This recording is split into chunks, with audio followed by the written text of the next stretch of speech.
Rachel Oliveira knew she could not afford the bus before she even opened her wallet. She stood beside the tiny kitchen table in her apartment in Portland's Lents neighborhood and counted the money anyway. A few crumpled bills and some coins lay in her palm. After paying the overdue electric bill the previous afternoon, almost nothing remained. What she had left was supposed to buy milk, bread, and perhaps a carton of eggs for Mason. Her 3-year-old son could not eat promises. Rachel looked at the clock. It was a little after 6:30 in the morning. Her interview was at 9 o'clock at a real estate company near the Pearl District, roughly 10 kilometers away. Walking would take close to 2 hours. She had no choice. The charcoal suit hanging from her bedroom door had come from a thrift store.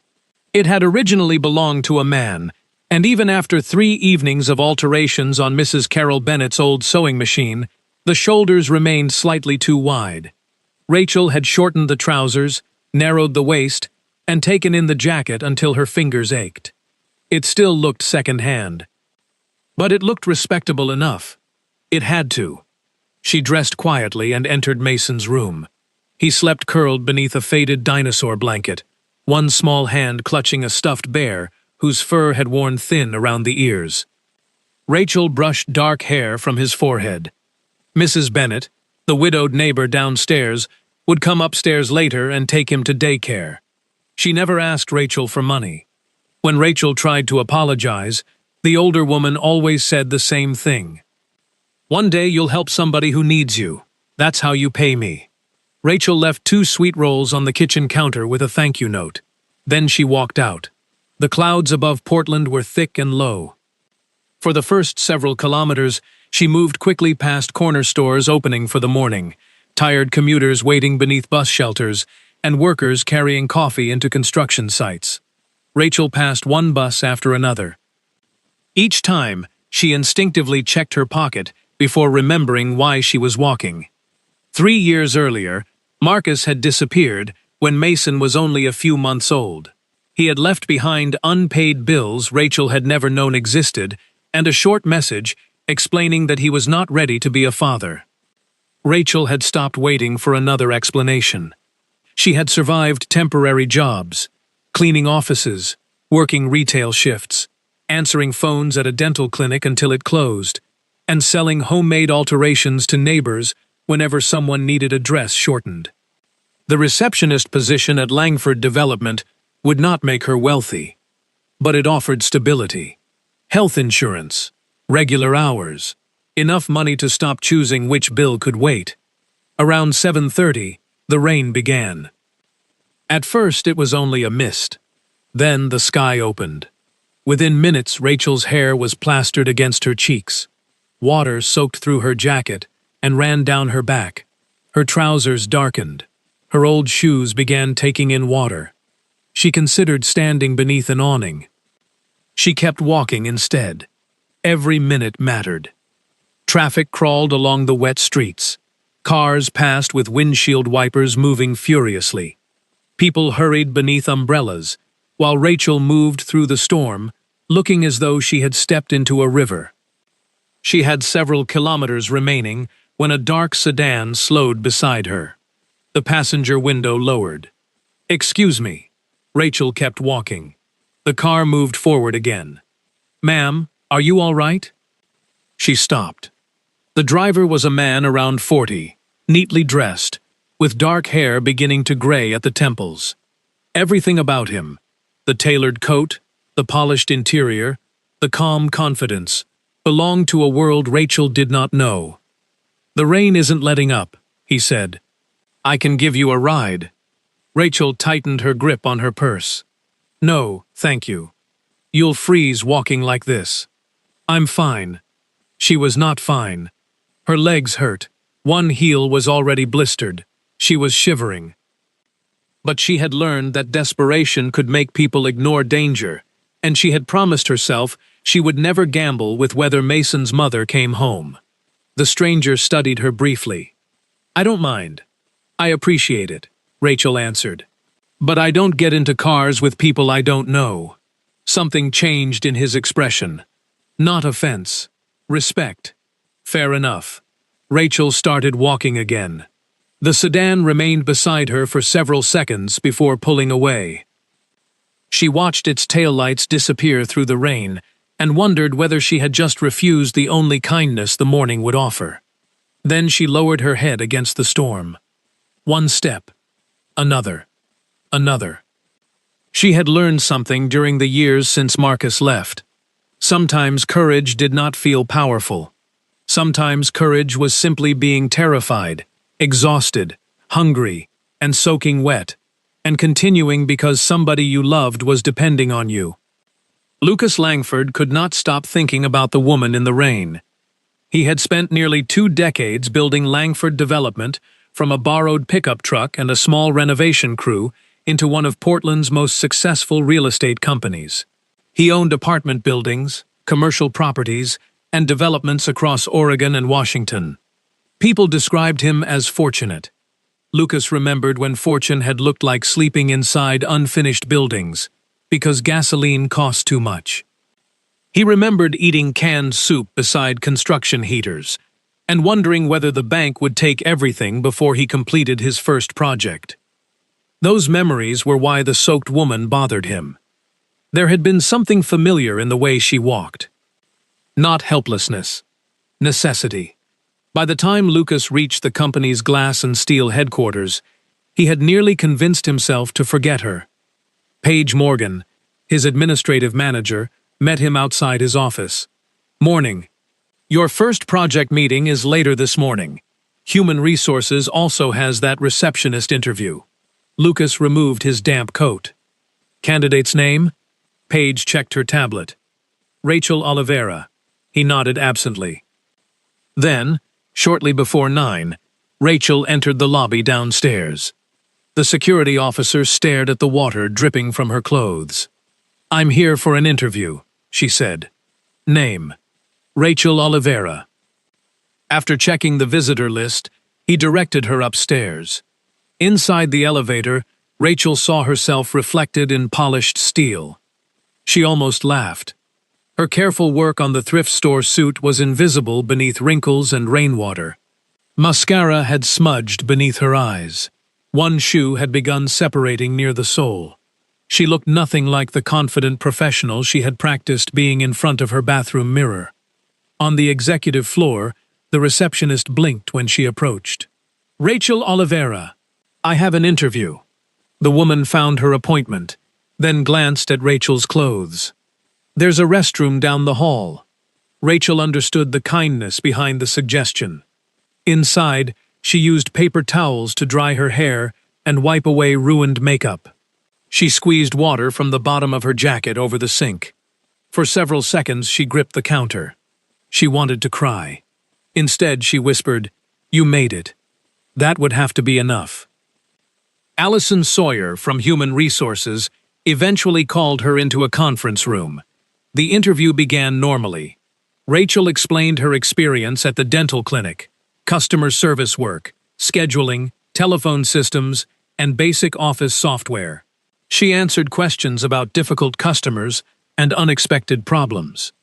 Then Allison closed the tablet. "I'm going to be straightforward. The person at reception represents this company. Presentation matters."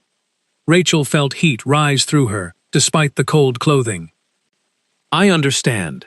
Coming to an interview like this raises concerns about judgment and preparation." Rachel stared at her hands. There were 2 ways to respond. She could apologize, or she could tell the truth. "I left home before 7 this morning," she said quietly. "I didn't have enough money for transportation. My son needed the money I had left for food, so I walked." Allison's expression changed. Rachel continued. "The rain started halfway here. I didn't own an umbrella, and I couldn't pay for a taxi. I knew what I would look like when I arrived." "You walked here?" "Yes." "How far?" "About 10 kilometers. Allison stared at her. "Why didn't you reschedule?" Rachel almost smiled. "Because people who need jobs don't always get to choose another opportunity." She told Allison about Mason. Not every painful detail. Only enough. She needed stable work. She had arrived before the scheduled interview, despite the storm. If the company hired her, she promised they would never have to question whether she took the responsibility seriously. Allison excused herself. Rachel waited alone. She had barely managed to control her tears when Allison returned. "Mr. Langford wants to speak with you." Rachel's stomach tightened. "The owner?" "Yes." They went one floor higher. Allison opened a heavy wooden door. Rachel entered a large office overlooking rain-covered Portland. Behind the desk stood the man from the sedan. Both froze. Lucas stared at her. Rachel stared back. "You're the woman from the road," she swallowed. "And you're the stranger whose car I wouldn't get into." For the first time that morning, Lucas smiled. "Apparently, we both left out some important information." Lucas dismissed Allison and invited Rachel to sit. "So you were walking here?" Rachel nodded. "I was. And you refused my ride because you didn't know me." "Yes." "Good." She looked surprised. Lucas folded his hands. "You made the correct decision." Rachel had expected criticism. Instead, his voice carried something close to approval. "My human resources manager believes you're probably not suitable for reception." Rachel's heart sank. "I understand." She stood. "Thank you for seeing me." "Rachel." She stopped. "I didn't finish." Lucas motioned for her to sit again. "I agree that you shouldn't be the receptionist." The humiliation returned. Then he continued. "I need an executive assistant." Rachel blinked. "The position requires managing my calendar, screening calls, coordinating meetings, tracking documents, and making sure I don't promise myself to 3 different people at the same time. I've never been an executive assistant." "Can you learn?" "I learn quickly." "Can you admit when you don't know something?" "Yes." "Can you handle pressure?" Rachel glanced at her soaked clothes. Lucas followed her gaze and almost laughed. Point taken. He offered her a trial period and a salary substantially higher than the receptionist position. Rachel stared at him, wondering whether exhaustion had finally made her imagine things. "Why me?"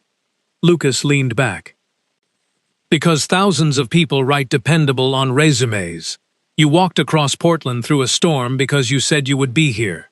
I know evidence when I see it." Rachel's eyes filled. She tried blinking the tears away. "Please don't hire me because you feel sorry for me." "I don't." His answer came immediately. "I'm hiring you because I recognize stubborn people." That made her laugh through the tears. He held out his hand. "Monday morning?" Rachel shook it. Monday morning. When she returned home, Mason ran across the living room and wrapped both arms around her legs. "Mommy!" Rachel lifted him, despite her damp clothes. Mrs. Bennet came from the kitchen. "How did it go?" Rachel looked at the woman who had watched Mason without payment, shared groceries when she could, and sat with Rachel through more frightened nights than anyone knew. "I got it." Mrs. Bennet covered her mouth. Rachel started crying again. "The owner offered me a better position." That afternoon, after Mason's nap, Rachel sat at the kitchen table, calculating what a steady paycheck might mean. Rent on time. Groceries, without counting every item. New shoes for Mason when his feet grew. Savings. Maybe eventually a place where the bedroom window did not leak. For the first time in years, the future seemed larger than the next unpaid bill. Monday morning, Rachel wore the same altered suit. There had been no miracle shopping trip over the weekend. Mrs. Bennet had loaned her enough for transportation, but Rachel refused to borrow more. She arrived long before Lucas. Paige Morgan met her upstairs. "I'll train you," Paige said. "And don't worry, nobody understands Lucas Langford's schedule during the first week. Some of us don't understand it after several years." Rachel smiled nervously. Paige showed her the calendar system, contacts, correspondence procedures, meeting folders, and travel arrangements. Lucas arrived promptly. Rachel had already prepared black coffee After remembering Paige's instructions, he accepted the cup. "You're early. I prefer early." Good answer. Rachel made mistakes that week. She scheduled overlapping calls. She attached the wrong document to an internal email. She forgot materials for one meeting and ran down a hallway carrying them moments before the clients arrived. Each time, she expected anger. Lucas never shouted. He simply asked what happened, showed her how to fix it, and expected the mistake not to repeat. That surprised her more than the salary. Marcus had once made her feel stupid for forgetting grocery items.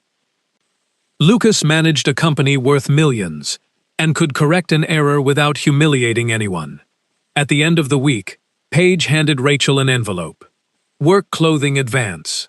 Rachel hesitated. "I didn't ask for this." Lucas arranged it. "It's deducted gradually. No charity." That distinction mattered. Rachel accepted. She bought 2 blouses, trousers, comfortable shoes, and a fitted jacket. With what remained, she paid part of the rent she owed. That night, she hung the new clothes beside the altered thrift store suit. She did not throw the old suit away. She never would. It had carried her through the rain.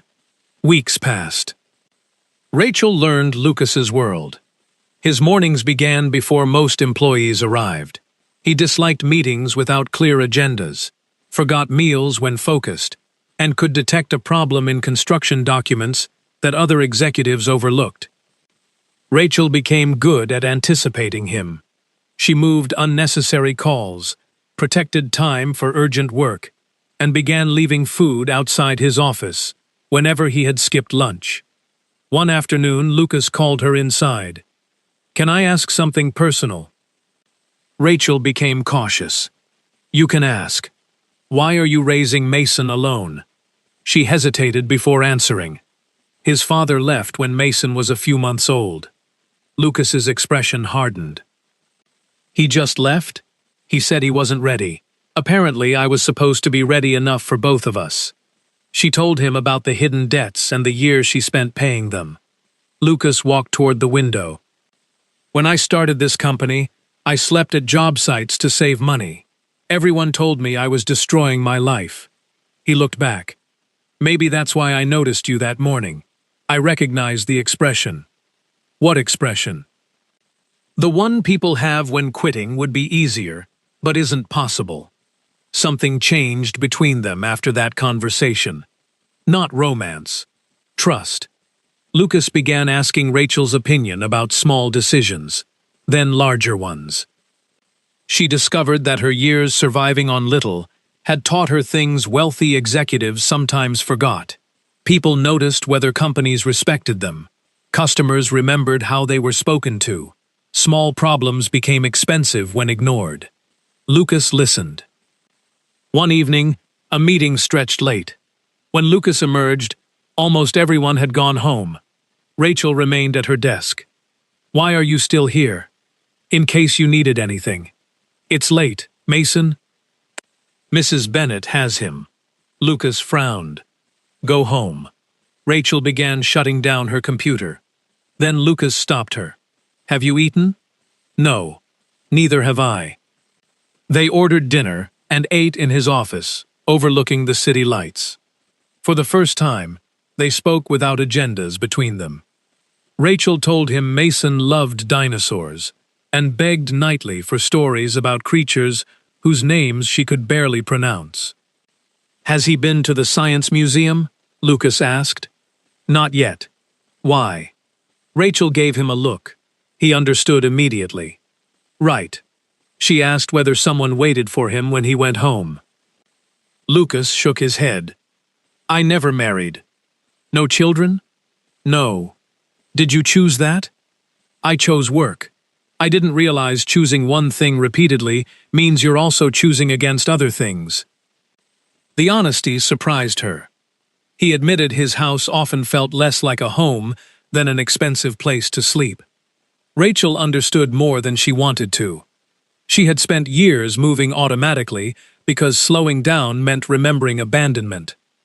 Lucas had done the same thing for a different reason. The months continued. Rachel began attending project meetings. On a construction inspection in the hills west of Portland, she watched Lucas examine unfinished apartments with unusual attention. He noticed crooked window frames, poor materials, careless workmanship. But when contractors explained legitimate problems, he listened.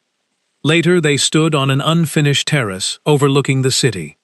Lucas rested his hands on the temporary railing. "This is my favorite moment." Rachel looked around. "There isn't even a building yet." "Exactly." He pointed across the unfinished floors. "Someday, someone will bring a newborn home here. Someone will celebrate an anniversary here. Someone might sit by that window after losing somebody they love.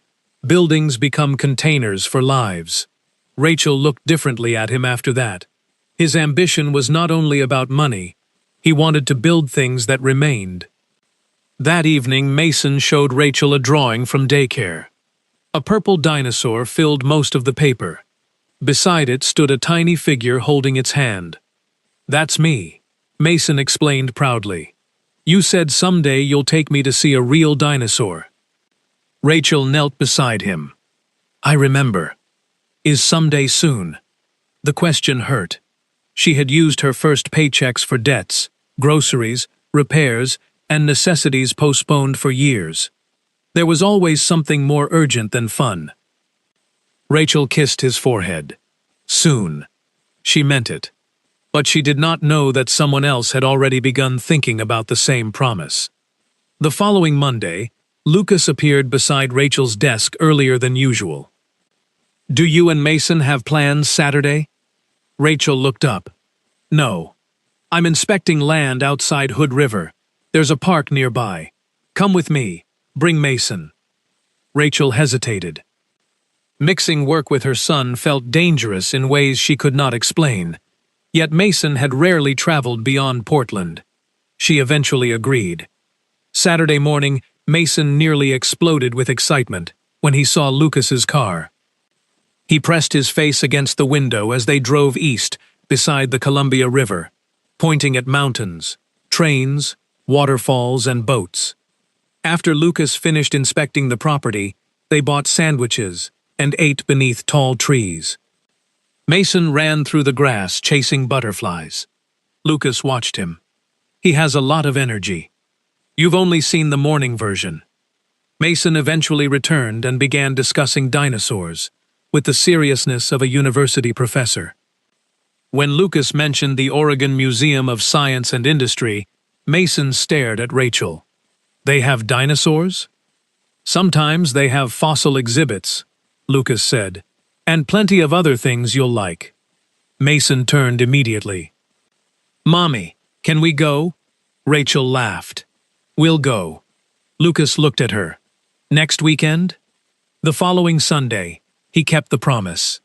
The museum became one of the happiest days Rachel could remember. Mason ran from exhibit to exhibit, asking questions faster than either adult could answer. Lucas read signs aloud, lifted him when he became tired, and listened to endless explanations about prehistoric creatures. At one display, a stranger offered to photograph the three of them together. Later, Rachel studied the picture.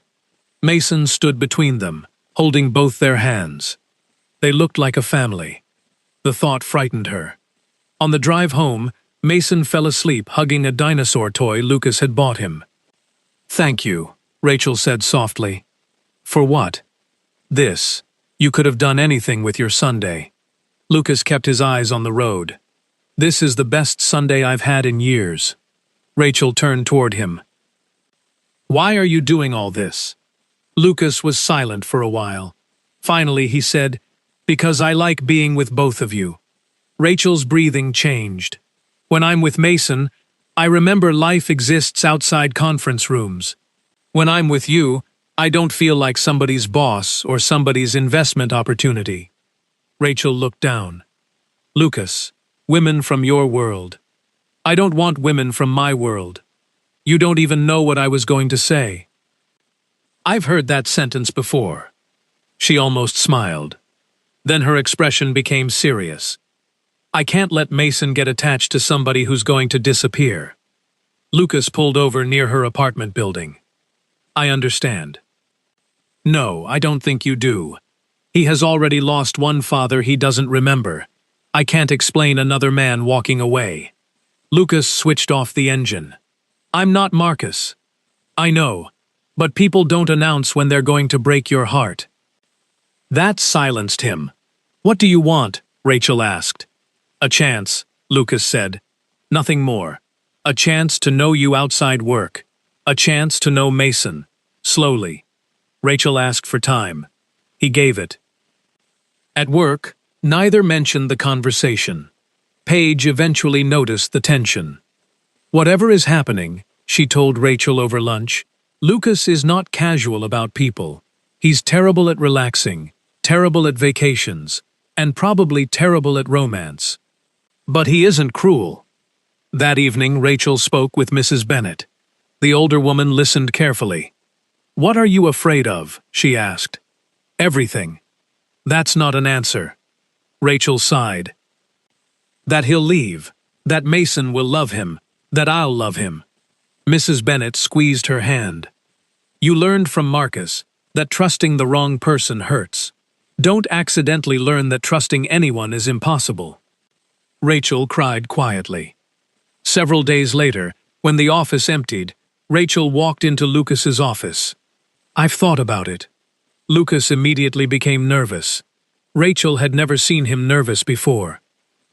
I want to try, she said, but slowly. Lucas smiled. Slowly. And Mason comes first. Always. And if your feelings change, you tell me before he discovers it by losing you. Lucas nodded. Agreed.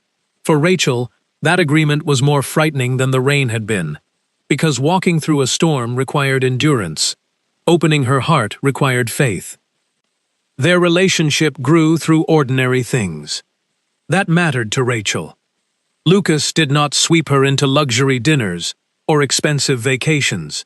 Instead, he joined Rachel and Mason at neighborhood parks. He ate simple meals in her apartment. He discovered that Mason refused sandwiches if the crusts remained attached, and that Rachel secretly put far too much sugar in coffee. Rachel learned Lucas could negotiate multi-million-dollar contracts, but could not cook scrambled eggs without turning them into rubber. She learned he checked locked doors twice before bed. She learned that silence did not bother him when it was shared with someone he trusted. Mason adored him. Is Lucas coming tonight? Lucas works. Tomorrow? Probably not. What about after tomorrow? The attachment frightened Rachel, but Lucas never made promises he could not keep. If he said he would visit Saturday, he appeared Saturday. If a meeting forced him to cancel, he called Mason himself. One Friday evening, after Mason had fallen asleep, Rachel and Lucas sat together on the worn couch. 3 months earlier, Lucas had first seen her walking through rain. Now his expensive jacket hung over a chair beside Mason's plastic dinosaur collection. This is strange, Rachel said. What? You. Here. Lucas looked around. I like here. The couch has a spring that attacks people. I've noticed. The heater sounds like it's preparing for takeoff. I've noticed that too. She laughed. Then her expression softened. I keep thinking something will happen. Something always happens. Something that ends this. Lucas took her hand. I can't promise life won't change. I can promise I won't disappear without a conversation. It was exactly what Rachel needed. Not certainty. Responsibility. Weeks later, Lucas invited them to his home in the West Hills. Mason ran from room to room in amazement. Rachel moved more slowly. The house was spectacular. Glass walls, landscaped gardens, a pool, rooms larger than her apartment. But it felt empty. No family photographs. No children's drawings. No worn chair where someone always sat. Nothing had been loved long enough to become imperfect. Lucas noticed her expression. It doesn't feel like a home. Rachel hesitated. No, it never did. They stood near the windows overlooking Portland. Lucas took her hands. "I want you and Mason to move here." Rachel immediately stepped back. "Lucas, hear me out. This is too fast. For you, maybe. I've been living alone for almost 20 years. It doesn't feel fast from where I'm standing." Rachel shook her head. "I won't become somebody you support because you feel protective. I don't want you dependent on me. Then what do you want?" "A life with you." His answer was simple. Lucas told her she could keep working, keep her own accounts, keep making decisions about Mason. He was not offering ownership disguised as generosity. He was asking to share what he had. Then he said the words Rachel had been avoiding. "I love you," she cried. Not because she doubted him, because part of her believed happiness belonged to people whose lives had gone correctly. People who had not been abandoned with a baby. People who did not wear altered men's clothing to interviews. People who had not counted grocery coins. Mason came running into the room. "Mommy, there's a pool!" Lucas crouched beside him. "Would you like having a room here?" Mason's eyes widened. "Could I? If your mom decides she wants us all to live together." Rachel looked at them. She did not say yes because Lucas was wealthy. Money had made her life easier, but wealth alone could not have made Mason trust him. She said yes because Lucas had become dependable in hundreds of small moments when nobody was watching. They moved several weeks later. Rachel's belongings filled surprisingly few boxes. Mrs. Bennet came to help. When the final box was carried downstairs, Rachel hugged her older neighbor. "I don't know how to repay you." Mrs. Bennet smiled. "I already told you. Help somebody else." At Lucas's house, Mason discovered a bedroom painted with dinosaurs. He shouted so loudly, everyone laughed. Rachel stood in the doorway watching Lucas kneel beside her son, listening seriously as Mason assigned names to every painted creature. For years, Rachel had thought survival meant needing nobody. Standing there, she finally understood the difference between dependence and belonging. One diminished you. The other allowed you to become more fully yourself. Living together was not perfect. That made Rachel trust it more. Lucas worked too late. Rachel hated how easily he forgot meals. Lucas sometimes tried solving problems with money when Rachel wanted him simply to listen. Once, after he arranged an expensive service without asking her, Rachel became furious. "I spent years having decisions made around me," she told him. "Don't make decisions for me because you think they're helpful." Lucas initially defended himself. Then he stopped. "You're right." The apology mattered more than winning the disagreement. Rachel also changed. She learned that refusing help merely to prove independence could become another kind of pride. They adjusted. Mason started at a nearby school and returned home with paintings, songs, and stories about friends. Mrs. Bennet visited often. Lucas prepared a guest room for her and insisted she treat it as her own. Paige became part of their extended circle as well, teasing Lucas whenever he attempted to pretend family life had not softened him. "You smile now," she told him. "I smiled before." At quarterly reports, maybe. Several months after Rachel and Mason moved in, Lucas came home unusually early. Rachel sat in the garden while Mason chased butterflies through the grass. Lucas lowered himself into the chair beside her. "Happy?" Rachel watched Mason running. "More than I thought I was allowed to be." Lucas reached into his pocket. Rachel immediately stared at him. "Lucas, I haven't done anything yet." "You're holding a little box. That's unfortunate evidence." He knelt. The ring inside was simple, elegant, and deliberately understated. Lucas knew enough about Rachel by then to understand that a giant diamond would have embarrassed her.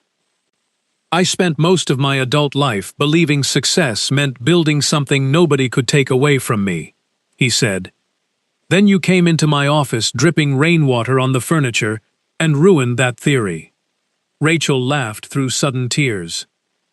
I learned the best things in my life aren't things I built alone.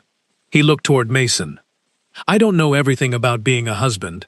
I'm still learning how to be the man Mason deserves, but I'd like the rest of my life to practice. Rachel covered her mouth. Will you marry me?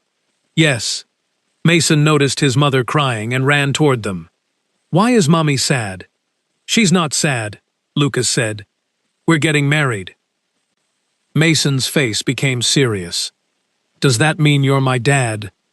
Lucas's eyes filled before he could answer. It means I'd be honored to be, if that's what you want. Mason threw both arms around his neck.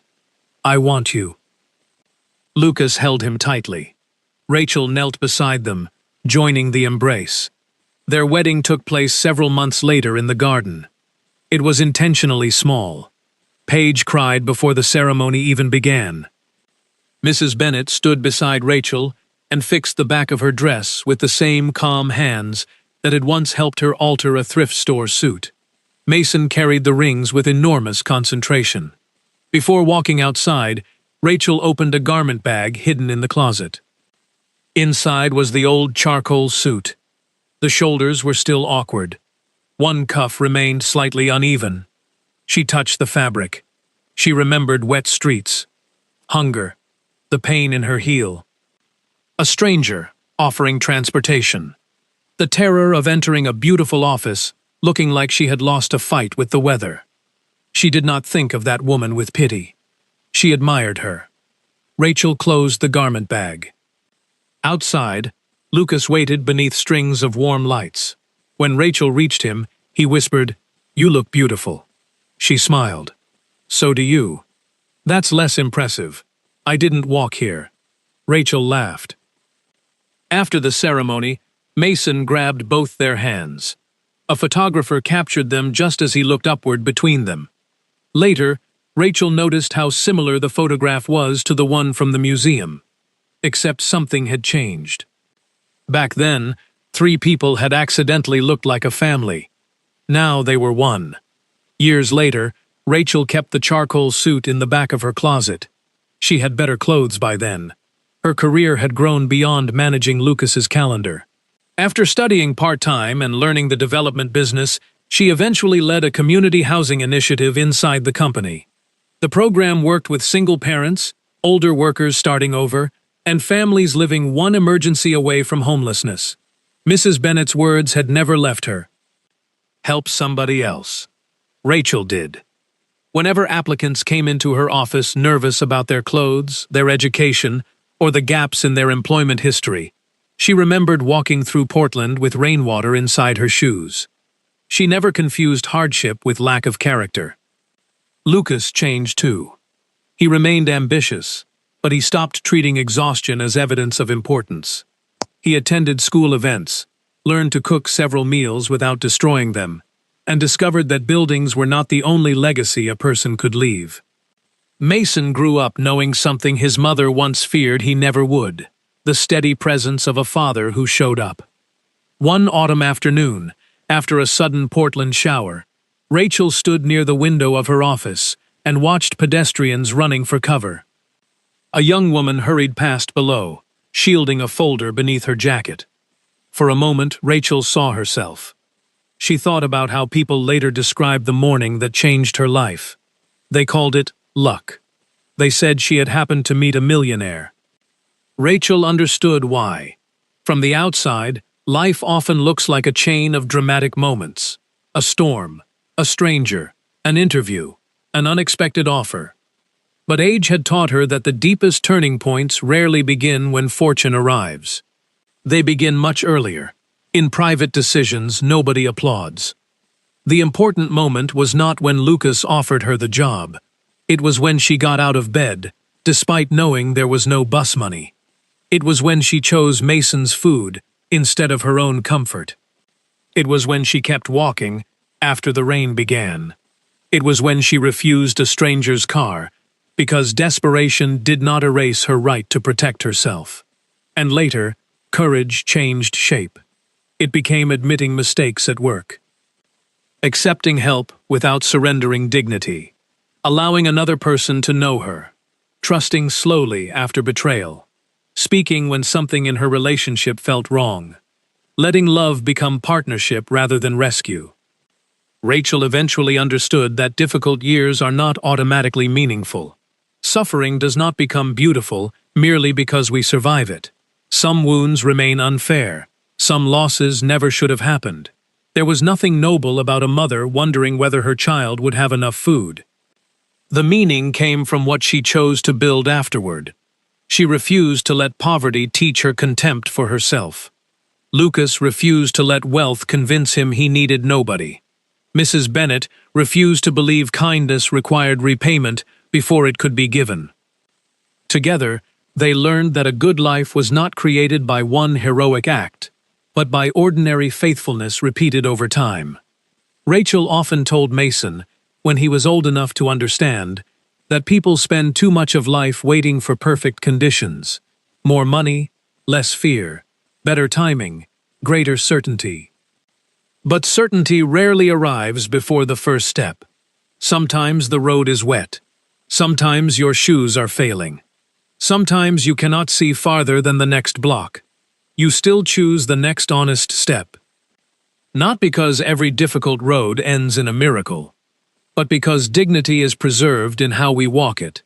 Kindness matters even when nobody sees it, and the people we become along the way may be worth more than the destination we once believed would save us.